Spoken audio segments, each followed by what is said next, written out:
que ninguém espera, né? A demissão, ela não avisa, óbvio, né? Então, quando você é demitido, isso nunca tinha passado comigo, eu nunca tinha passado por isso, foi um choque.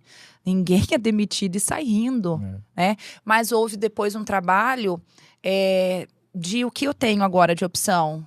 Eu sabia só fazer isso, eu até então achei que eu só soubesse fazer aquilo.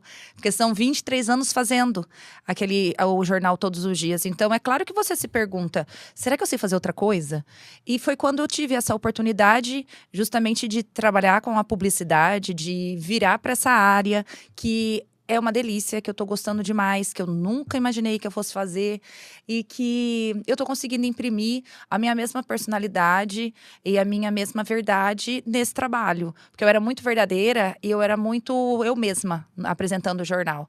E por outro lado, eu continuo sendo, né? Com os comerciais que a gente tem feito agora. E é tudo muito novo, é tudo muito gostoso. Então, assim, foi um choque muito grande. Mas eu tive apoio do meu marido, que, nossa, a força que eu tive, da minha família, dele, quando eu cheguei em casa, me ajudou a conseguir pensar em algo, porque a gente não consegue pensar no início, assim, no choque, o que eu vou fazer?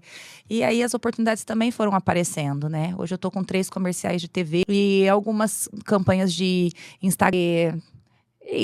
Vamos tocar o plano B, né? Daqui uns anos aí com a psicologia. Que bom que eu já estava trilhando também esse caminho, que é que eu escolhi também e amo. Então, meus projetos futuros são animadores para mim.